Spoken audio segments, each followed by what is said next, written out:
Hello, everybody. Welcome back to the Dramedy podcast with Team Awesome. How are you, Carla? I am fabulous. How are you, Blanche? I am good. And, just for the record, this is the first time we've actually had a name for this podcast, 6 episodes in. So I'm excited to say, that we have that, we have our logo, and I feel like we're official, which is really cool.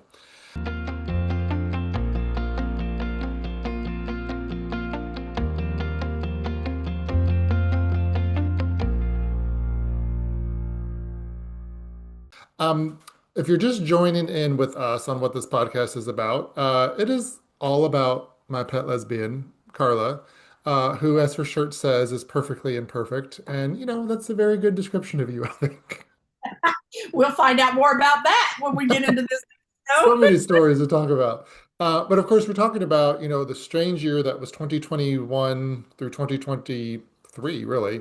It's a big arcing thing, but 21 and 22 mostly, where you came down with a strange illness. We weren't sure what was going on. And last time when we talked, we had Tim Thompson on, our mutual friend, who helped me get you to the hospital after you had like a major fall at the house. So thanks to Tim for sharing all his insight and his stories because this is a lot to remember and piece together. And I'm finding, and I don't know if this is the same for you, that as we talk about it, I'm remembering things I hadn't thought about before.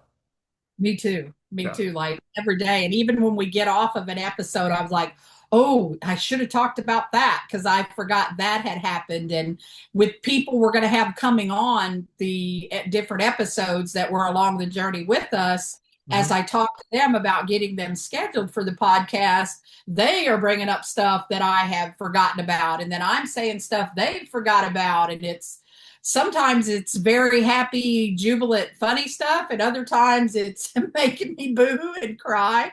So it's a roller coaster of emotions. But I love putting this out there and going back through it. Hopefully, it helps somebody out in the world. That is our whole mission with this is positive impact out of something bad. So that's where we're Right. headed with.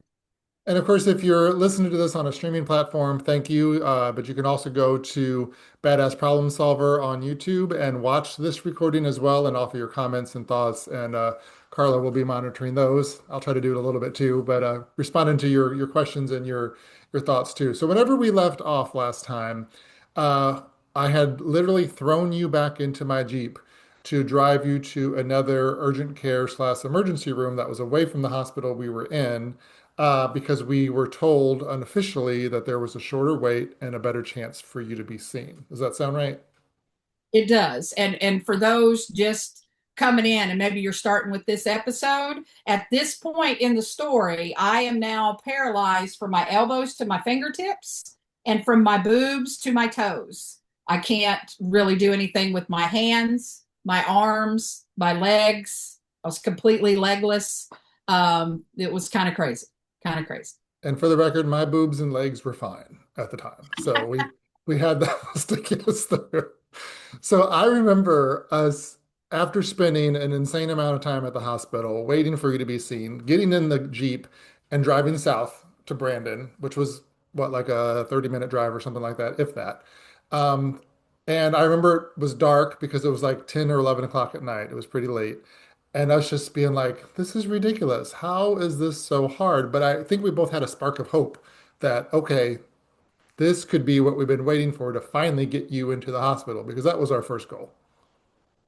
Yeah, and we actually had some laughs along the way. We were joking about the little bitty teeny tiny gal they sent out to help you lift my big ass up in the Jeep. And that was just so funny. You're like, just hold the wheelchair. Mhm. Um, we were laughing about the girl that was flirting with me at the hospital that actually gave us the info to go to a different emergency room. You Mhm. got to love people that give a shit about their job and they try to do what's best for people, Right. even though they're kind of like breaking protocol and did something they shouldn't do. Thank goodness for her. I don't know how long we would have been in that waiting room. So it was really awesome that she's like, listen, you didn't hear this from me, but you can go across town. So we Yeah. were kind of joking about some of that and trying to make light of our freak out, our exhaustion, all of it. So that's something we're good at. So I Yeah. like that. It's a Yeah. lot. And I want people to take away over and over in this story that the more positive they are, the more light they can find in something. Listen, just because you're handed a cactus doesn't mean you got to smack yourself in the face with it, right? You can make it easier on yourself by finding the light. And sometimes it's very difficult. In the beginning of this, it was next to impossible for me to find any light in the situation. So, it's just, you got to do that in situations. It'll help you so much in life. It's one of the most Looney Tunes things you've ever said. Like I pictured Bugs Bunny hitting himself in the face with the cactus. But good advice, hence why you are such a good coach, a good life coach. So we're driving down to Brandon, and I know we're feeling the sense of relief. And I remember when we finally got there, the drive was kind of a blur. We laughed a little bit, like you said. We talked about what was going on. And I remember pulling in and we didn't see a lot of cars in the parking lot. And we were like, thank God. And of course, this is still during like COVID times. So people are still going to the hospital with COVID and all these things. And we go in and it's like this, it was almost like it was abandoned, but we still had to wait a little bit. But there was like maybe a couple other people in the waiting room. It was very quiet. Yeah, it had a weird, creepy feel. Even when we drove, remember driving past the windows, we're like, I don't think we had ever seen a standalone ER, first off. I Yeah. didn't know those things existed. So when we got there, I thought it was going to be hooked to a hospital, and it was just this pod thing out in the middle of a parking lot. And all around it was super dark, but you could see in these big windows. And we drove past it, and there was like, one guy was on his way being taken back, and there was another couple sitting in there, and we're like, oh, there's only one person here. Let's go, let's go, let's go, let's go. There was a sense of excitement that we weren't going to be there with three other coughing people like we were at the other ER. But Mhm. it definitely had a weird, creepy vibe. I remember that. Yeah, it had a horror movie vibe, and but not to say that the people were super nice because they were, and they took care of us. We did have to wait a little while. I remember I had to pee really bad and went to the bathroom after I got you settled in. I think I'd grabbed you a wheelchair and wheeled you in because again you couldn't feel your feet and your legs, so the standing thing was really starting to go for you. Um, and I remember we had like this sense of excitement to finally go in and see somebody until he was like, I need you to give me a urine sample. Do you remember that? Yes, I do. Do you want to tell it, or do you want me to tell it? Or each of us can tell what we remember, I think we maybe. should each tell what we remember. So you go ahead and talk, because remember, everybody, she does not have feelings from her elbows to her hands. And I am a male, you are a female. The way we urinate is very different. Um, but I had to go in and assist you, mostly to drop you on the toilet again without pulling any cords like we did at the previous ER. But yeah, what do you remember about that assignment And I from didn't have the any nurse? feeling from my boobs to my toes, so I can't feel the down there nether regions either. So we got a lovely RN that was helping us, and he realized right away this was kind of bad, and he's like, "I'm going to need a urine sample." And you looked at him and said, I may need your help," and he's like, "Say what?" It's like, "I may need help. Like, she's completely paralyzed." And he's like, "Oh, okay. Like, yeah, you did tell me that." But for some reason, when people were looking at me, it was not believable. Well, I It think just, it's because you were still actively talking and kind, and even though you were scared, I don't think you presented as a sick person, even though you were very sick. But yeah, you're right. Everybody's like, "Oh, you're fine." Oh, wait, maybe you're not. I was joking and adorable till we get later in the story and I lose my mind. But anyway, um, so he's like, "Oh, okay." And then he goes to get me up, and he realizes it's going to take both of you. I really have no legs. I have no control whatsoever. So you two get me in this big handicap bathroom and get me on the toilet. Then he exits and it just leaves me and you in the bathroom. I have this pee cup, and I can't remember if it was you or him that helped me get it situated, um, down in my nether region. And then I think I'm peeing because it feels like maybe like you just this numbness was the weirdest thing in the world. Paralysis is crazy. And I don't know if I'm even peeing. And if I am peeing, I have no idea if I'm hitting the cup. And I remember being a little frantic at this point because if I was peeing, I didn't want to waste the pee because I knew they needed the pee to figure out what was wrong with me. So we can't lose the pee. This was a finite resource we had, right? So I was panicked. I was going to run out of pee without catching any. I remember being panicked about it. And you're it on the wall, and I'm like, am I hitting the cup? And you're like, well, I don't know. And I'm like, well, you got to see. I can't feel. I don't know. Am I hitting the cup? And you're like, dear Lord. And you bent down to look to see if I was hitting the cup. And you're like, I think you are. I'm like, you think I am or I am?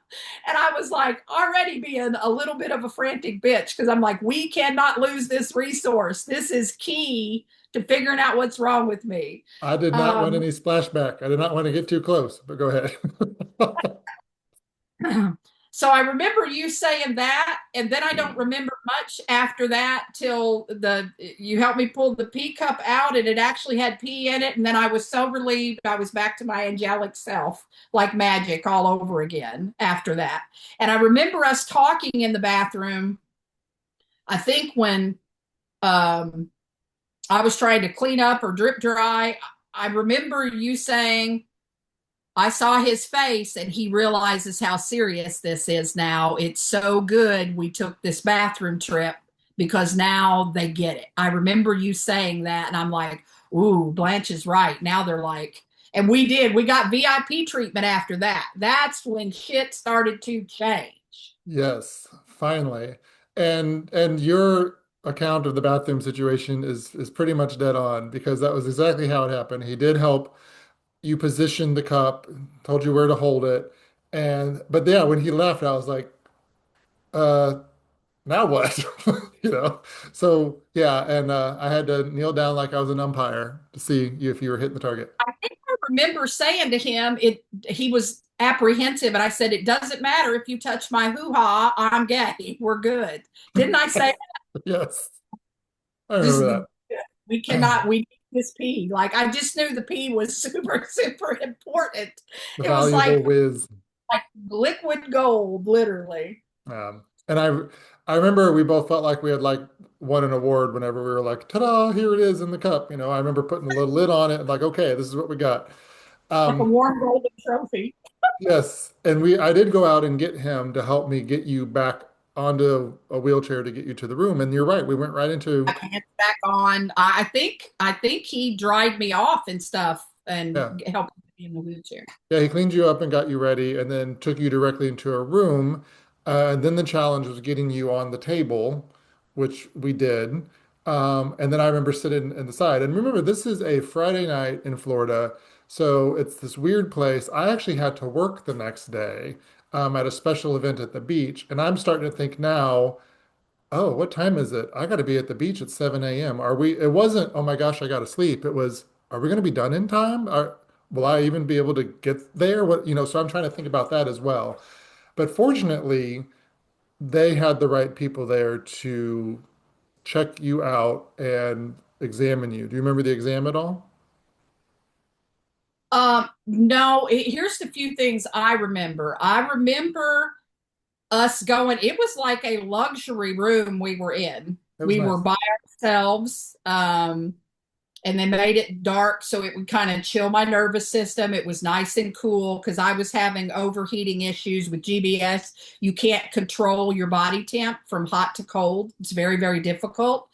Um, and so he really helped me with that, trying to make sure I was comfortable. And I'm like, whoa, we got this private room to ourselves. Like he was treating us like it was a big deal. And I remember him saying on the way to the room, I can tell you with certainty she's going to get admitted. Remember I that? remember that. Yes. I was like, halla fucking Luga. But I remember Right? we were like admitted to where because there's no hospital connected to this building. Right. Right.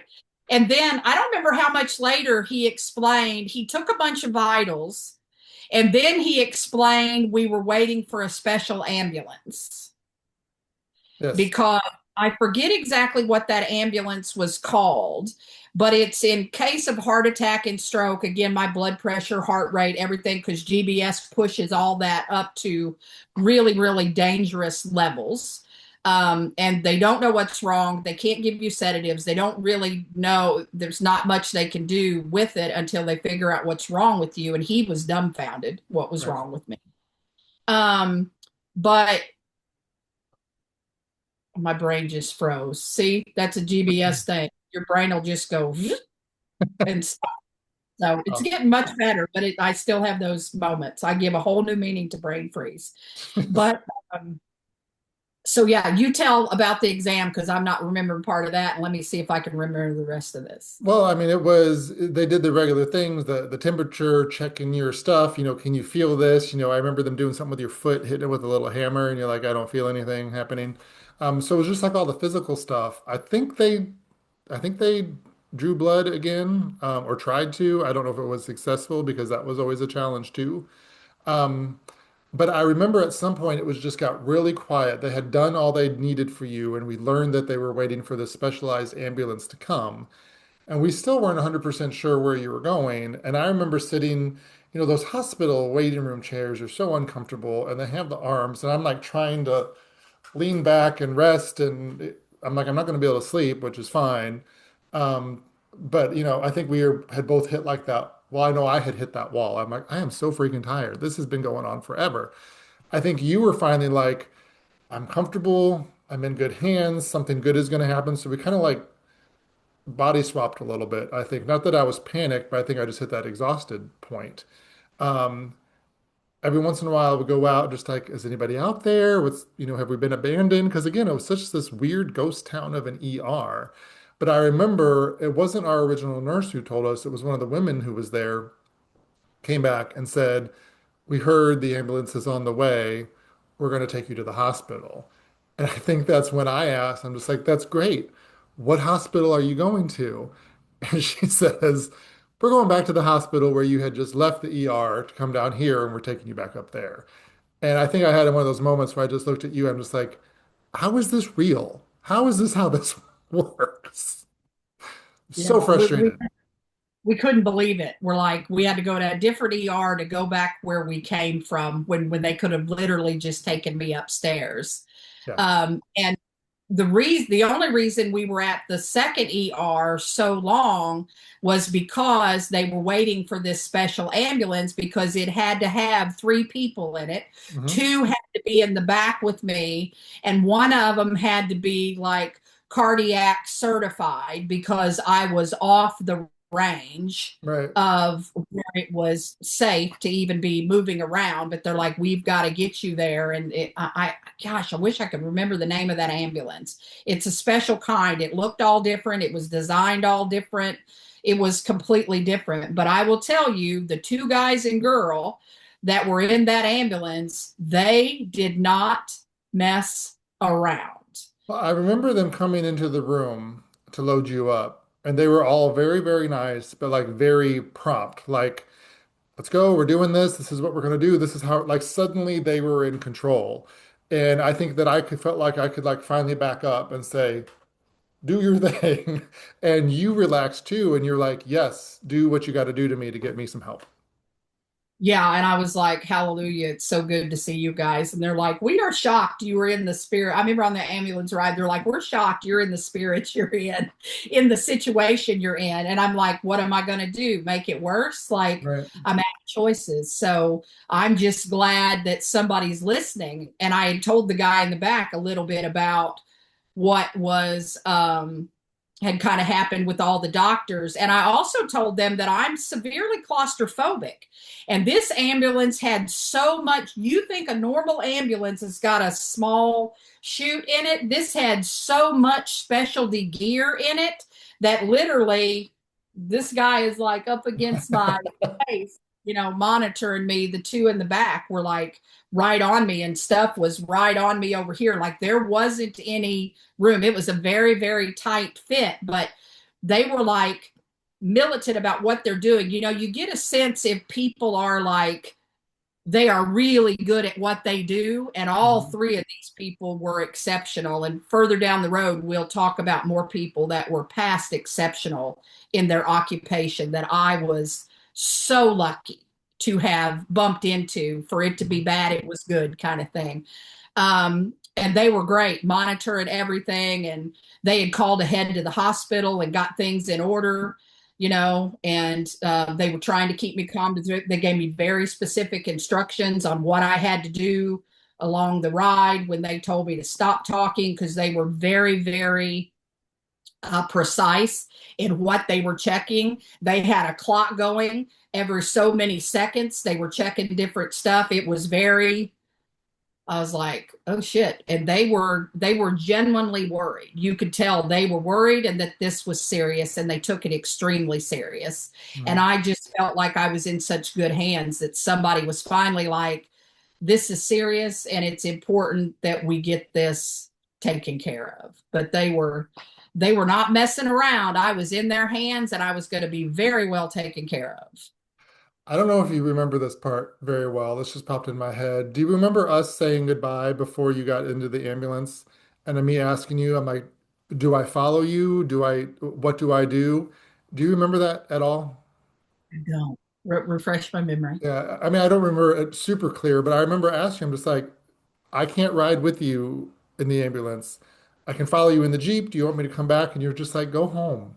Go home. There's nothing else you can do, but come see me tomorrow, which that's a whole other thing we'll talk about probably next episode. But and I was like, are you sure? And you're like, you have a work thing to do. You've been with me all night long. I am going to be okay. And I remember I was like, when you said that, and I knew you were like confident that you were okay, I think like my entire world like shifted a little bit. And I was like, okay, I can, because I'm a little possessive of you. I always have been. So I'm just like, okay, she's yours. And I remember that was the hardest part for me that night was like letting you go because I'm like, I can't do anything else to help you. It was very weird. Very weird. Yeah, and I remember now I remembered I said something to you like, you're barely going to have time to get dressed to get to your event. Like, you really can't go. You got to go, right? I remember that. Yeah, and I remember something I'm like, well, I can call somebody, and you're like, just go. I'm tired. You were just like ready to get settled in and like have some time, I think, as well. And so I watched them roll you down, and not roll you. You were in like a gurney, so roll you in the bed down the hallway and go around the curve. And I didn't see you get loaded into the ambulance. I just knew that's where you were headed. And I remember shaking the nurse's hand who had helped us from the beginning and thanking him so much for his time. And he was like, go home and rest. She's fine. They'll get her settled in, and she or somebody will let you know because you're the emergency contact where she is and how to find her. I was like, okay. So I gathered whatever I needed to gather. I can't remember if you had stuff or not. And I get out in the car and I'm sitting in the Jeep and I see the ambulance pull around the building. So I saw you drive away. I didn't see you, but I knew that was the ambulance. And it was like I had this moment of like, I didn't cry, but it was like hit me how serious it was. Like I had like catch your breath kind of a moment. And then I'm like, holy crap, I gotta get home and get some sleep so I can get to this event the next day. And then off I went. And the drive home, I don't even think I listened to music. Like I was just quiet. And it wasn't that far of a ride back to our place, but it was just a very weird, I can't help her. She's not with me currently. It was very strange for me. You were going through new stress, and I was feeling like, you know, I was kind of in the hands of the divine finally. Somebody had caught me, so to speak, that Mhm. I'm like, okay, I found a safe place to fall, and now they're gonna figure this out, kind of deal. And And I I know when I got one blood test that was going to say one thing, and they were going to give me one pill and I was going to be just fine. Somewhere in my mind, that was the positivity loop I was playing. Little did I know it was a there lot was more there complicated was than going to that. be. And I remember I got home and I laid on the couch. I had like 40 minutes to like nap. So I napped. Then I got up and I had to go to the beach to do this thing for my day job. But I know when you got back to the hospital where we had started, you really saw these three people kind of take charge. Tell me about how that went whenever you got to the physical hospital. It was amazing. So when we pull up, um, she's on the radio telling them, no, that's not what we're going to do. Nope, you need to move that. Nope, we're pulling up over there. Yeah, you're going to need to move that regular ambulance. We take priority. Like she was given military type orders to people. And so we pull up, they pull me out, and people from the hospital came out. So I don't know what they had been told, but they're like, okay, we're going to this, and this. And they're like, no, you're not. She's ours, and we're taking her where she's going. We've already made arrangements. She's going to 410 on the fourth floor. There's a bed waiting for her. We are not stopping. Nobody's doing anything else to her. We're putting her where she goes. And no joke, like they took me these back alleyways, and I was in like some kind of dumbwaiter elevator that was just big enough for all of us. It was some kind of secret passage where you bypass people. I'm like, where the hell am I? And at every place that every junction we crossed, there was people from the hospital trying to stop us. And they each took turns being military, going, absolutely not. You're going to need to step aside. She's priority. And I was like, I felt I was some giant fucking celebrity coming in this thing. I was like, holy shit, like this is how it should have been all along. I'm thinking in my head, I'm like, now we're talking. How do you like me now, bitches? Feeling. So I was feeling pretty invincible at that moment, even though I hadn't had sleep in 2 months. I was past tired, but I was like just so happy. And they brought me in, and then right at the room door, they tried to stop us in the hallway. And the one guy said, listen, this RN was gonna, you're not going in that room. We don't have the proper He said, we do have the proper paperwork. We called ahead. This is done. Don't make us go over your head. I would hate to see you lose your job. Please step aside. We're putting her in this room. Wow. And they loaded me into the bed, and there I was. And then I heard them outside on their radios, da da da, we've completed our task, da da da da. We're going to stay a few minutes. We're going to make sure a doctor comes in right away. Wow, really? Whoa, whoa. And within 20 minutes, a doctor came in my room. Now, did you But have he the didn't know room? what was going on. He was completely lost. We were back to lost and dumbfounded as soon as he come in the room. But I'm like, wow, somebody like jumped up. Like they were as militant as Denise running the doctor off in the ER. I felt like they were really my advocates, which was awesome. Denise and you had been my advocates, and when I got left with them, I really was in good hands. They were not messing around. Well, you had some advocates with some real power for a change, which is good. Did you get the room by yourself at first, or was there somebody else in there to share it with you? I can't remember. There was a crazy lady, but I can't remember if she was in there when I arrived or if they brought her in later. I think she was already there I when they thought put me that's in the what you room. had said, but I can't remember for sure. Yeah, I was by the door, and she was over by the bathroom and the heater because she wound up having some kind of mental episode and lost her mind, and I was pretty scared about that. I think I talked to you about that. Mhm. Remember that? I do remember that. And what's interesting is that you're getting settled in finally where you're supposed to be. Were you able to sleep that night? What was that like after the doctor left and your miracle workers left and you're in this room? What did you do? Do you remember? Well, the doctor came in, and if I remember correctly, they brought an X-ray machine in. They couldn't find a vein because I was so malnutritioned and dehydrated that they had to use an X-ray scan that can find veins in order to hit a vein. They had to bring a specialty person in to be able to do that with this machine. And he was lovely. He was so lovely. He made me laugh. He was so funny. He was so great. And that made me feel better. Laughter always makes me feel better. Yeah. This is mode of operating. And I believe the only thing they did was hang an IV bag because they did not know what to do. Right. And then they put a port, I believe, in my hand to start drawing. They knew they were going to have to draw a lot of blood. So they started drawing blood and doing that. And then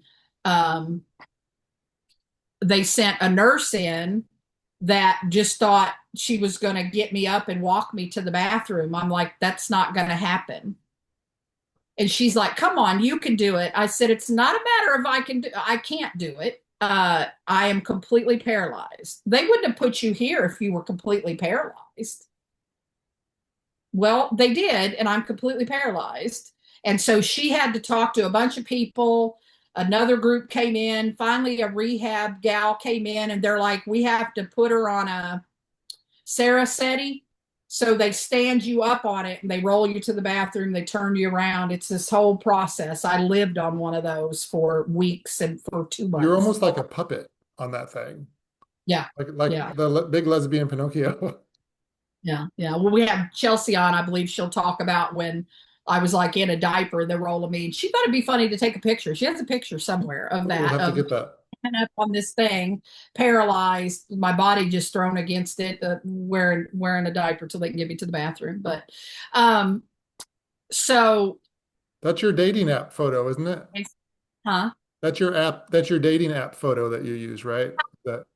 Sorry, Yep. go It's ahead. just women every time. They just line up.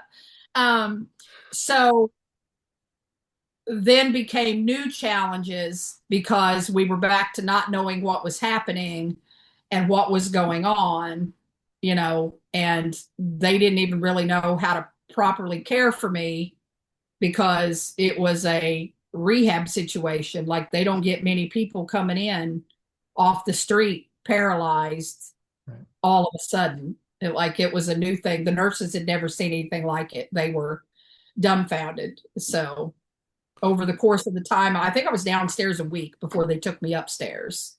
5 days or something. Yeah, but I know that you and I did not get to see you the next morning because you had visitors come and see you, and you were limited to, again, COVID time. You were limited to one visitor at a time or one visitation at a time per day. So I was kind of blocked out, which was okay because I was exhausted, and I knew you were okay. And I think we texted. I don't even think we talked.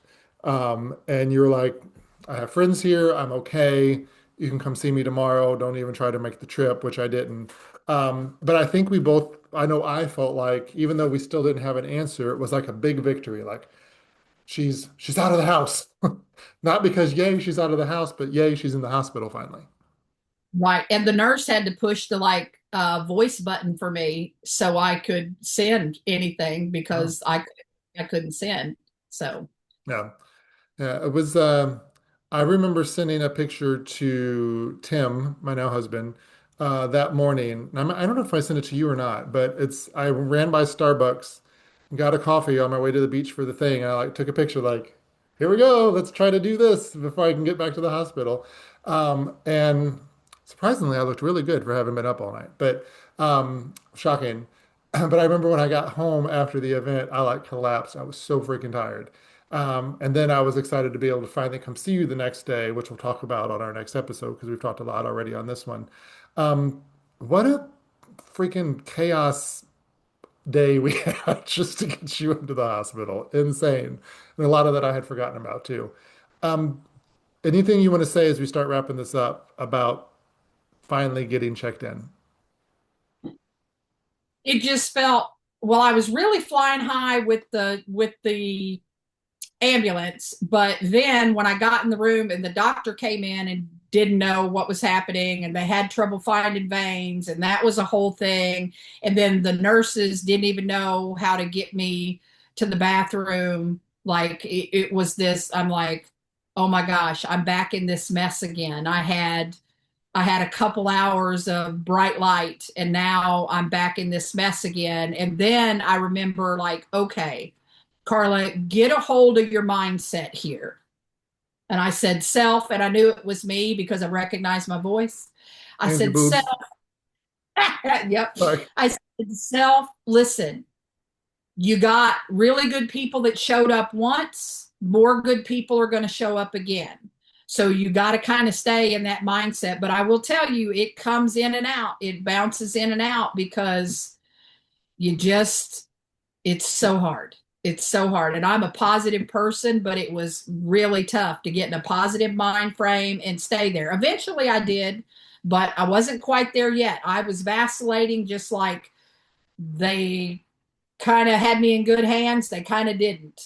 So I was still vacillating, but I had a couple really good hours where I was flying high. I thought I was superwoman when I got all the VIP treatment. I'm like, Yeah. yes. And then you really were flying when they put you in that jumper and moved you around the room. So, it was a whole different kind of flying high.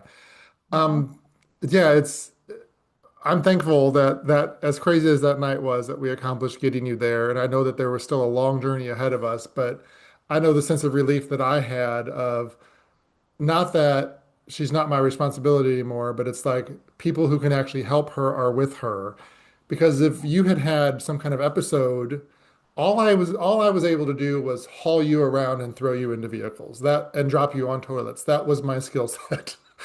So having you in a place that if something weird happened with your heart or an aneurysm or who knows, I wouldn't be able to help you in that situation. So I finally had this sense of relief that caretakers are around her who are trained to do these things, and I can at least come by later and check in and just do my part of just, hey, what do you need? That was a huge relief for me. Finally, we had the right people. as helpless and confused and wild as it was for me, now that we've started looking back and talking about all this, I truly can't imagine what it was like on your end. If the roles had been reversed, there is no, I would have lost my damn mind. I definitely handled it better as the patient than I would have as the best friend, because I wouldn't have been as calm as patient. I don't have as soft of a nervous system as you do. Mine's a little more high strung. Well, So well, I don't, and your calmness helped me a lot. I would have been no help to you had it have been reversed. One, I can't lift you, so I couldn't have got you anywhere. And two, I wouldn't have been as calm. I don't think I would have helped you get through it the way that you helped me, because I'm designed different.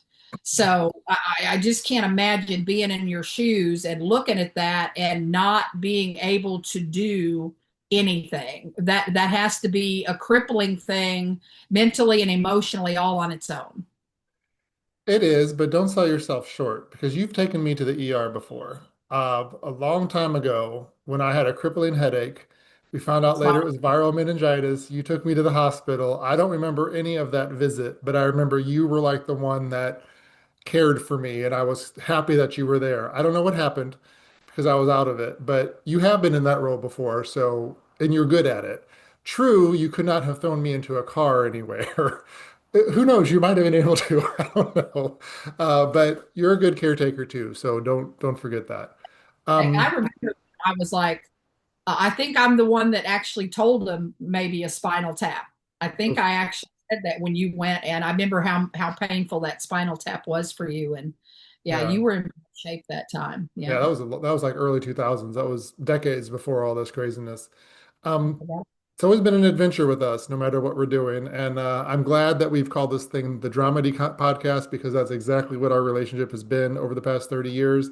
More ups than downs, but we always get through the downs by bringing more ups. And I like that we're able to do that. And I'm enjoying reminiscing and telling these stories.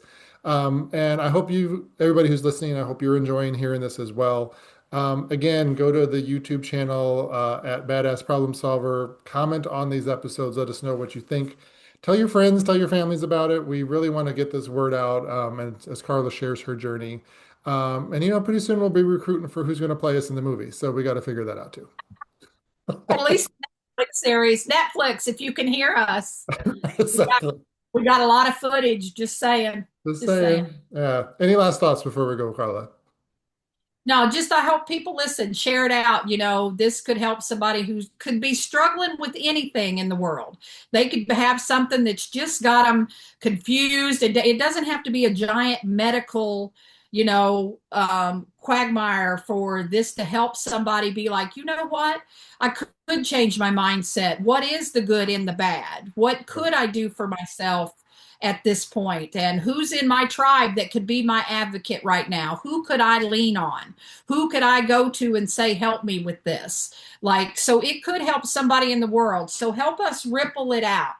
Our mission is positive impact. So help us put it out in the world and help some people. That's our whole mission. Absolutely. And make sure you tune in for our next episode where we talk about Carla's stay in the hospital before she gets into rehab. The big fight we had that I remember and she vaguely remembers, and what it took to finally get her perfectly Right, imperfect, right. to Yes. finally get her to the rehab floor where she really got the help that she finally needed. So we'll talk about that in the next episode of the Dramedy podcast with Team Awesome. Carla, it was so wonderful to talk to you again. Great to be here with you, Stephen. So much fun. Of course it is. All right, everybody. Thanks for tuning in. Love your hair. Hope you win, and I will see you next time.